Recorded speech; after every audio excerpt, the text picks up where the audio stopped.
we'll begin with Professor Father S. Ignacimuthu, and then he's of course the director of the Xavier Research Foundation, St. Xavier College in Southern India. Right. And of course, following that will be Dr. Supriya Naik, and then finally we'll get to the main concern or the main line of intervention that's probably required, which Professor Zell referred to, which will be taken into detailed explanation by Dr. Pavel Sankel. So let's now begin with Dr.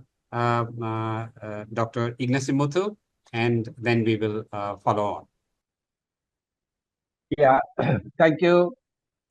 Thank you, Dr. Amar and all other colleagues. I am very happy to join you all and share with you small work that we had carried out in assessing the diversity of the forest ecosystem and how the regenerative capacity has been inbuilt in the forest ecosystem, and what we could do further to sustain or to develop more forest ecosystems along various parts of the world in order to address the climate issue. That is what I will be trying to share with you in few slides.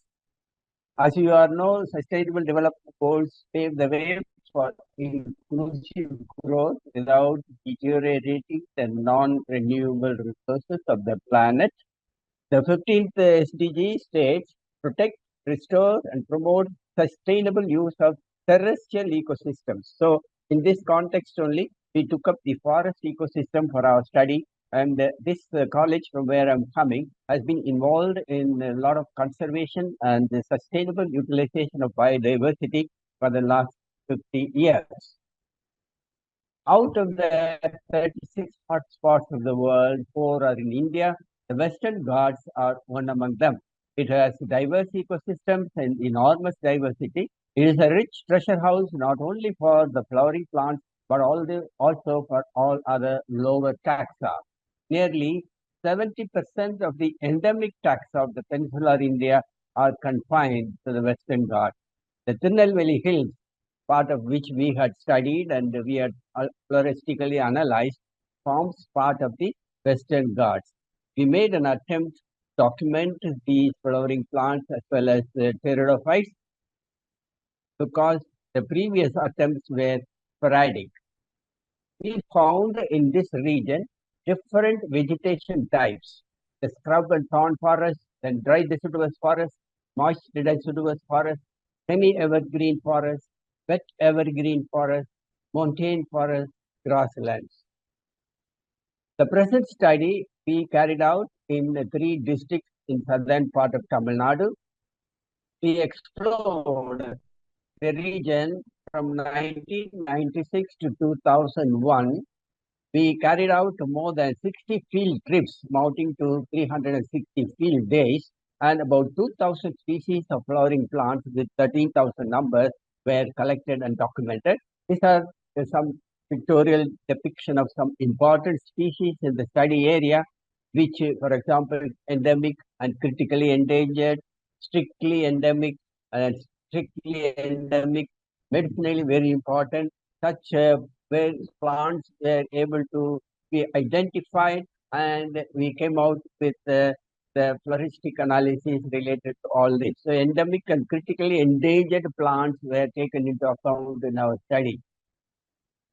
Now, the key findings of our study was we documented, as I said, about 2,000 species of flowering plants, and the study also harbors more than 190 species of pteridophytes.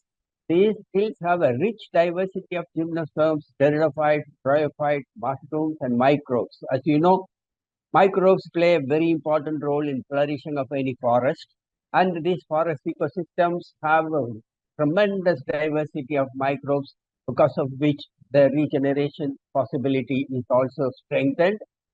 We discovered nearly 21 new species in the study area, and we also identified 7 new records for India and 30 new records for Tamil Nadu. 9 species were rediscovered after a lapse of almost 100 years. Conservation efforts increased the biodiversity of flowering plants as well as the lower taxa. Current studies showed the high floristic diversity and regenerative capacity of the forest ecosystem. Based on what we had encountered in the field, we identified a few endemic plants and developed them, nurtured them to tissue culture in our own laboratory, and these were replanted into the forest ecosystem. And as these seedlings we raised using seed technique or tissue culture technique and reintroduced into natural habitats and monitored over 2 years for their growth. They responded very well in their natural habitats. These are some of those plants which were regenerated and planted back into nature, and they have grown very well after 2 years when we saw photographs and so on. So, what would be our recommendation for the Commonwealth nations? One of the important aims of SDG is to protect the biodiversity of the globe, particularly the terrestrial biosystems, because they contribute to climate resilience and also overcome some extent climate critical problems. So facilitating the regenerative capacity of the forest ecosystems will help improving their quality themselves. These are some of the ideas that I want to share with you based on our own work related to the forest. Thank you and wish you all the best. God bless. Thank you so much, Father Ignacimuthu. It was a fantastic, very short, but it's based on an enormous amount of work that is done so far. And it's very, very interesting in the sense that how diversity leads to diversity, and that leads to balancing of the ecosystem, a thought that comes to my mind from listening to him.